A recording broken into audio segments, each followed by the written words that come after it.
ओम नमो भगवते वासुदेवाय। प्यारे भक्तगणों, आज आप सभी श्रवण करें श्री सत्यनारायण भगवान की व्रत कथा। पूर्णिमा का दिन श्री हरि विष्णु जी को समर्पित माना जाता है। इस दिन लोग भगवान सत्यनारायण का व्रत करते हैं। ऐसा माना जाता है कि सत्यनारायण व्रत करने से लोगों को भगवान विष्णु की कृपा प्राप्त होती है और सभी प्रकार के दुख दूर होते हैं।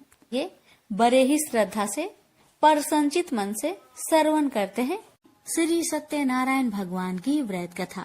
एक समय की बात है, नैमिषारण्य तीर्थ में शौनकादि 88,000 ऋषियों ने श्री सूत जी से पूछा, हे प्रभु, इस कलयुग में वेद विद्या रहित मनुष्य को प्रभु भक्ति किस प्रकार मिल सकती है तथा उनका उद्धार कैसे होगा? हे मुनि श्रेष्ठ, कोई ऐसा तप बताइए जिससे थोड़े समय में ही पुण्य मिले और मनोवांछित फल भी मिल जाए। इस प्रकार की कथा सुनने की हम इच्छा रखते हैं।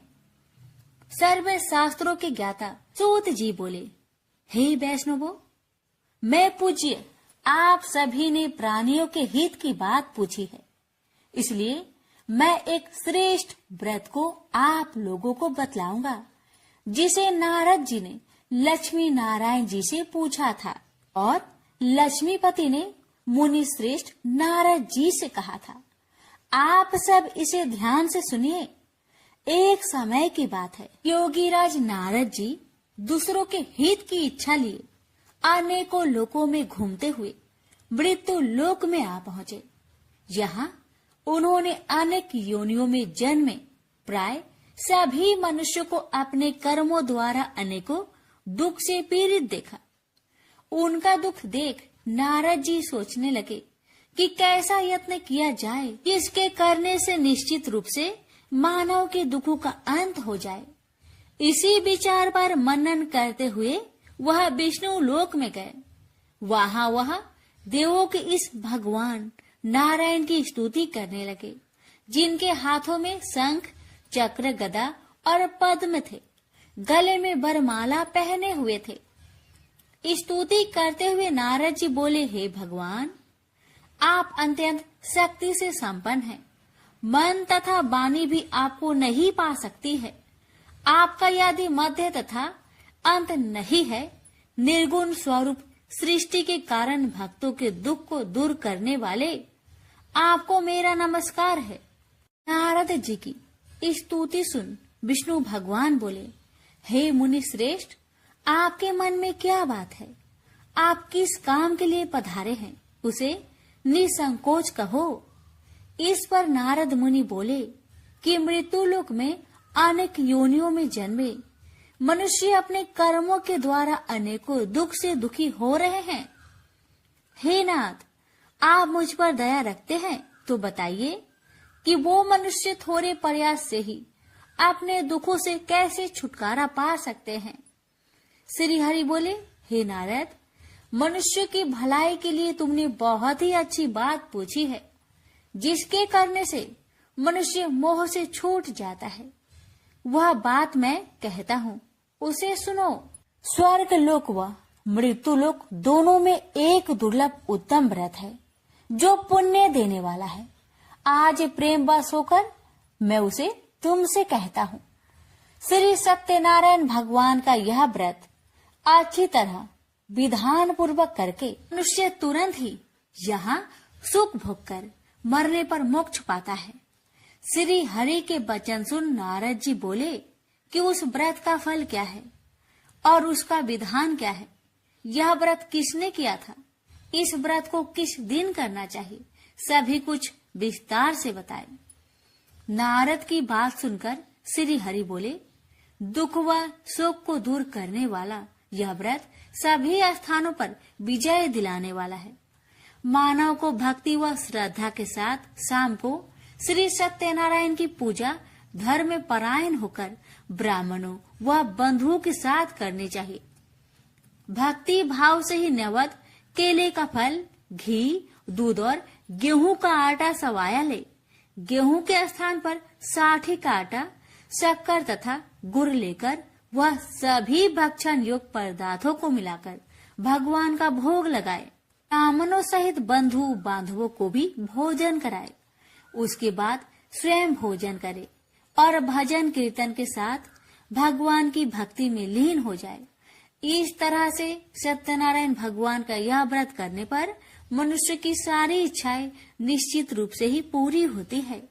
इस कली काल अर्थात कलयुग में मृत्यु लोक में मोक्ष का यही एक सरल उपाय है। इति श्री सत्यनारायण व्रत कथा प्रथम अध्याय संपूर्ण। श्रीमन नारायण नारायण नारायण भज मन नारायण नारायण नारायण। श्री सत्यनारायण भगवान की जय। सूत जी बोले, हे ऋषियों, जिसने पहले समय में इस व्रत को किया था उसका इतिहास कहता हूँ, ध्यान से सुनो। सुंदर काशीपुरी नगरी में एक अत्यंत निर्धन ब्राह्मण रहता था। भूख प्यास से परेशान हुआ धरती पर घूमता रहता था। ब्राह्मणों से प्रेम करने वाले भगवान ने एक दिन ब्राह्मण का भेष धारण कर उसके पास जाकर पूछा, हे ब्रीप, नित्य दुखी होकर तुम पृथ्वी पर क्यों घूमते हो? दीन ब्राह्मण बोला, मैं निर्धन ब्राह्मण हूँ, भिक्षा के लिए धरती पर घूमता हूँ। हे भगवान, यदि आप इसका कोई उपाय जानते हो तो बताइए।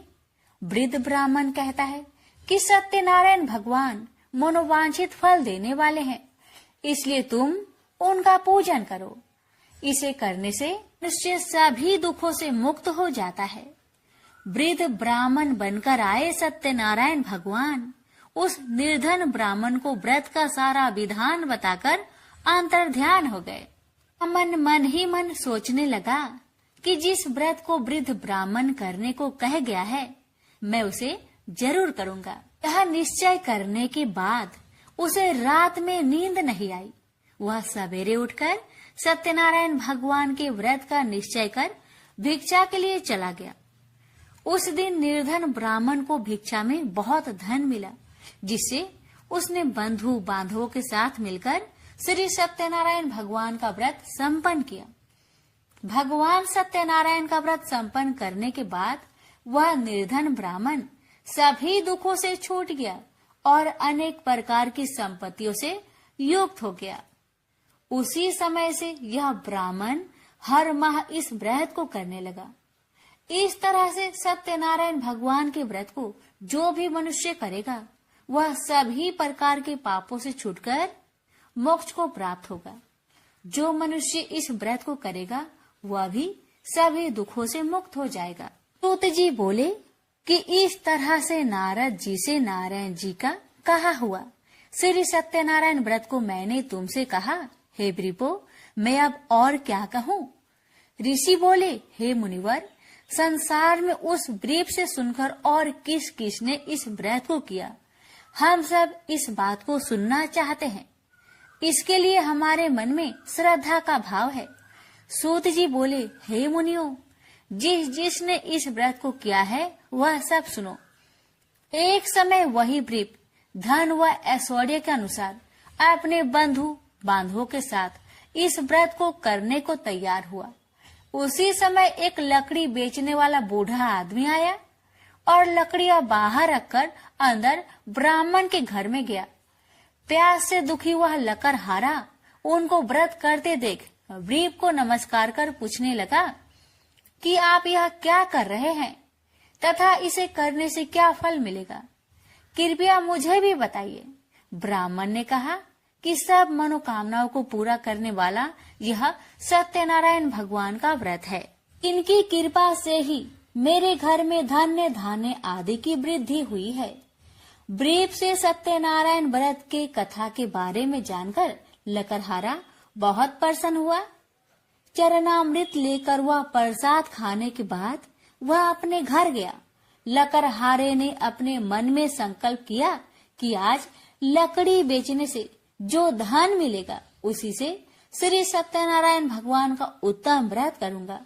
मन में इस विचार को ले बूढ़ा आदमी सिर पर लकड़ियां रख उस नगर में बेचने गया जहां धनी लोग ज्यादा रहते थे।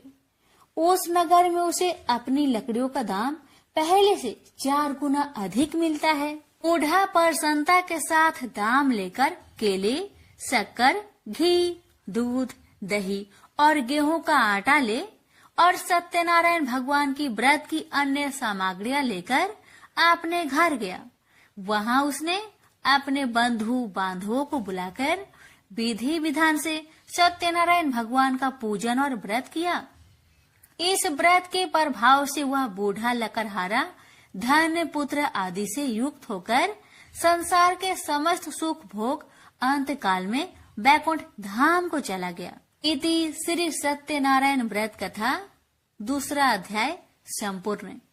श्रीमन नारायण नारायण नारायण भज मन नारायण नारायण नारायण।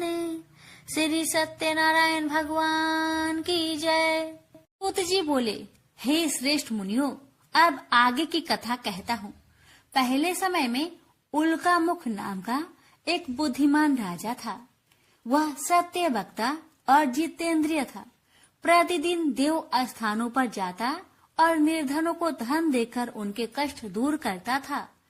उसकी पत्नी कमल के समान मुख वाली तथा सती साध्वी थी। भद्रशिला नदी के तट पर उन दोनों ने श्री सत्यनारायण भगवान का व्रत किया। उसी समय साधु नाम का एक वैश्य आया। उसके पास व्यापार करने के लिए बहुत सा धन भी था। राजा को व्रत करते देखकर वह विनय के साथ पूछने लगा, हे राजन, भक्ति भाव से पूर्ण होकर आप यह क्या कर रहे हैं? मैं सुनने की इच्छा रखता हूँ, तो आप मुझे बताए। राजा बोले, हे साधु, अपने बंधु बांधवों के साथ पुत्र आदि की प्राप्ति के लिए एक महाशक्तिमान श्री सत्यनारायण भगवान का व्रत व पूजन कर रहा हूँ। राजा के वचन सुन साधु आदर से बोला, हे राजन, मुझे इस व्रत का सारा विधान कहिए। आपके कथा अनुसार मैं भी इस व्रत को करूँगा। मेरी भी संतान नहीं है और इस व्रत को करने से निश्चित रूप से मुझे संतान की प्राप्ति होगी। राजा से व्रत का सारा विधान सुनकर व्यापार से निवृत्त हो वह अपने घर गया। साधु वैश्या ने अपनी पत्नी को संतान देने वाले इस व्रत का वर्णन कह सुनाया और कहा कि जब मेरी संतान होगी तब मैं इस व्रत को करूँगा। साधु ने इस तरह के वचन अपनी पत्नी लीलावती से कहे। एक दिन लीलावती पति के साथ आनंदित हो सांसारिक धर्म में प्रवृत्त होकर सत्यनारायण भगवान की कृपा से गर्भवती हो गई। 10वें महीने में उसके गर्भ से एक सुंदर कन्या ने जन्म लिया। दिनों दिन वह ऐसे बढ़ने लगी जैसे कि शुक्ला पक्ष का चंद्रमा बढ़ता है। माता पिता ने अपनी कन्या का नाम कलावती रखा। एक दिन लीलावती ने मीठे शब्दों में अपने पति को याद दिलाया कि आपने सत्यनारायण भगवान के जिस व्रत को करने का संकल्प किया था उसे करने का समय आ गया है। आप इस व्रत को करिए। साधु बोला कि हे प्रिय, इस व्रत को मैं उसके विवाह पर करूँगा। इस प्रकार अपनी पत्नी को अवशासन देकर वह नगर को चला गया। कलावती पिता के घर में रह वृद्धि को प्राप्त हो गई। साधु ने एक बार नगर में अपनी कन्या को सखियों के साथ देखा तो तुरंत ही दूत को बुलवाया और कहा कि मेरी कन्या की योग वर देखकर आओ। साधु की बात सुनकर दूत कंचन नगर में पहुंचा और वहां देखभाल कर लड़की के सुयोग बनिक पुत्र को ले आया। सुयोग लड़के को देख साधु ने बंधु बांधवों को बुलाकर अपनी पुत्री का विवाह कर दिया। लेकिन दुर्भाग्य की बात ये कि साधु ने अभी भी श्री सत्यनारायण भगवान का व्रत नहीं किया। इस पर श्री भगवान क्रोधित हो गए और श्राप दिया कि साधु को अत्यधिक दुख मिले। अपने कार्य में कुशल साधु बनिया जमाई को लेकर समुद्र के पास स्थित होकर रत्नासारपुर नगर में गया। वहां जाकर दामाद ससुर दोनों मिलकर चंद्रकेतु राजा के नगर में व्यापार करने लगे। एक दिन भगवान सत्यनारायण की माया से एक चोर राजा का धन चुराकर भाग रहा था। उसने राजा के सिपाहियों को अपना पीछा करते देख चुराया हुआ धन वहां रख दिया जहां साधु अपने जमाई के साथ ठहरा हुआ था। राजा के सिपाहियों ने साधु वैश्य के पास राजा का धन पड़ा देखा तो वह ससुर जमाई दोनों को बांधकर प्रसन्नता से राजा के पास ले गए और कहा कि उन दोनों चोरों को हम पकड़ लाए हैं, आप आगे की कार्रवाई की आज्ञा दे। राजा की आज्ञा से उन दोनों को कठिन कारावास में डाल दिया गया और उनका सारा धन भी उनसे छीन लिया गया। श्री सत्यनारायण भगवान के शराप से साधु की पत्नी भी बहुत दुखी हुई। घर में जो धन रखा था उसे चोर चुरा ले गए।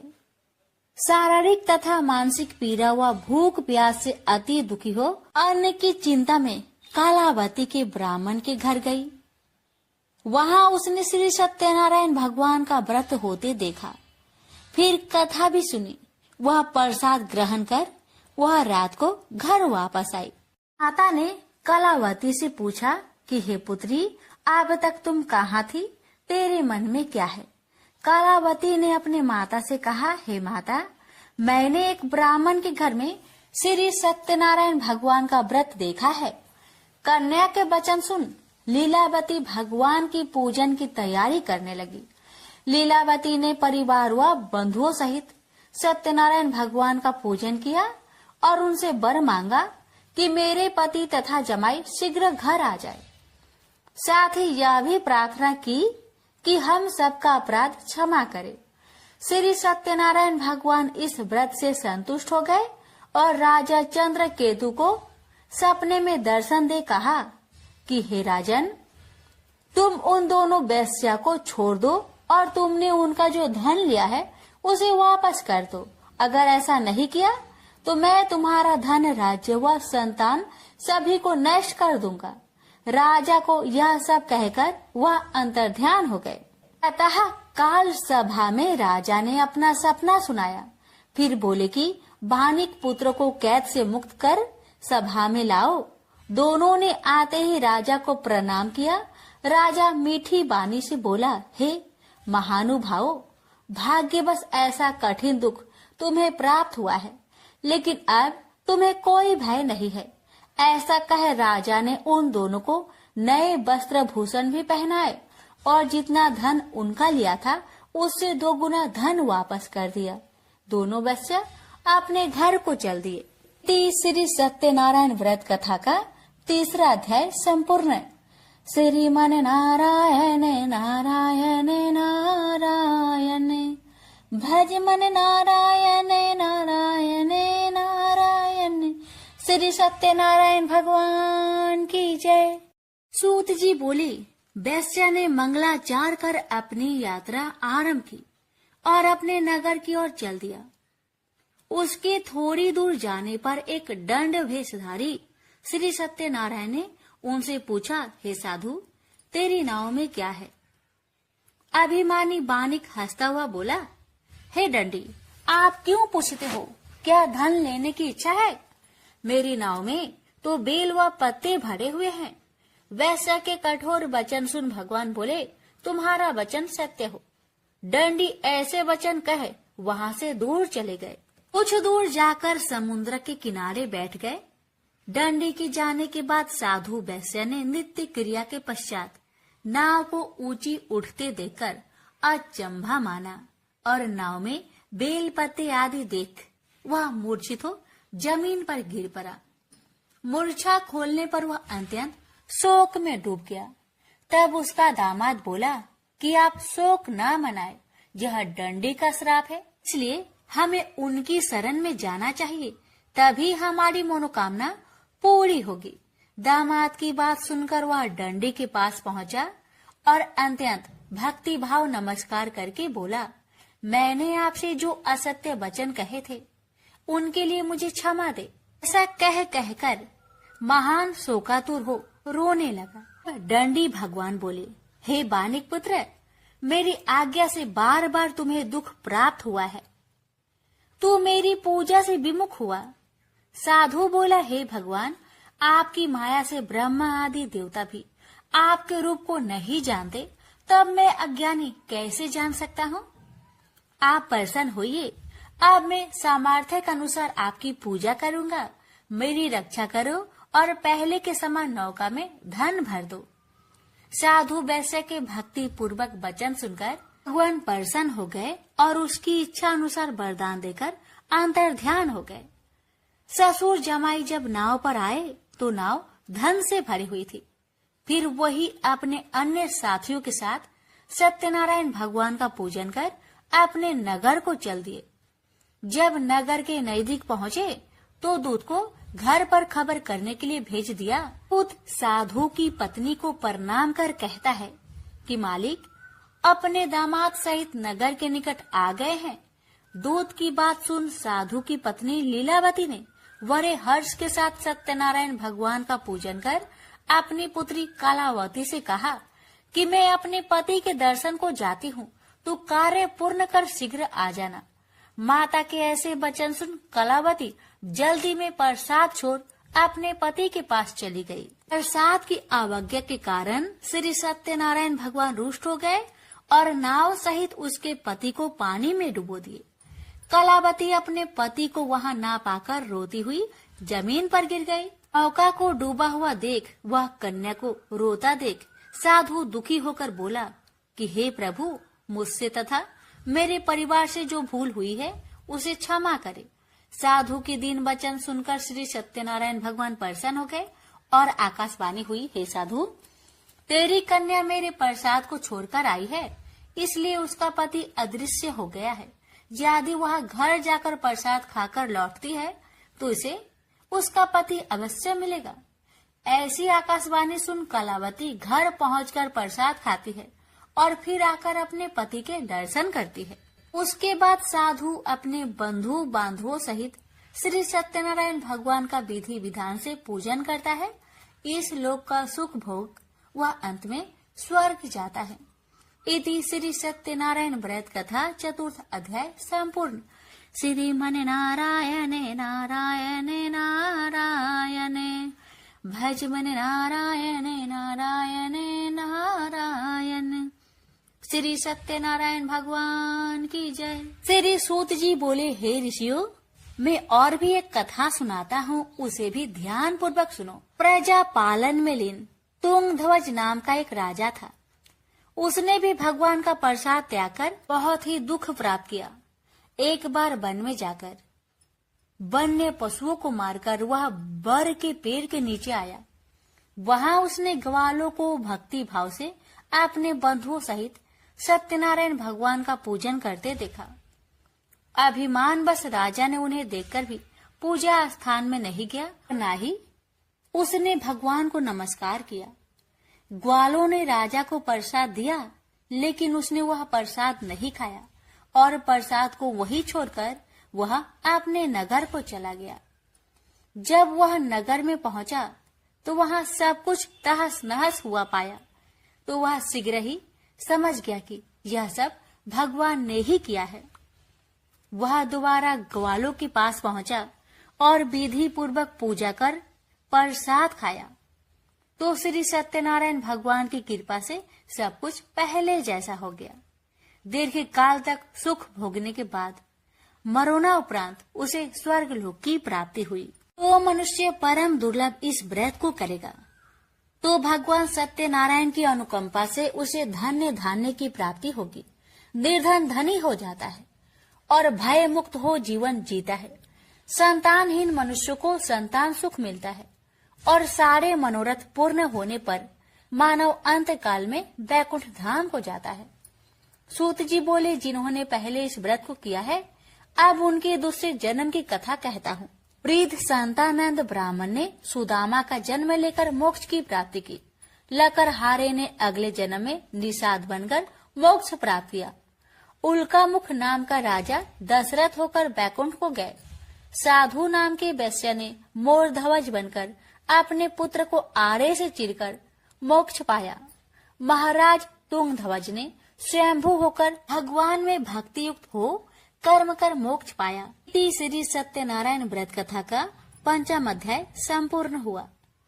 श्रीमन नारायण नारायण नारायण, भज मन नारायण नारायण नारायण। श्री सत्यनारायण भगवान की जय।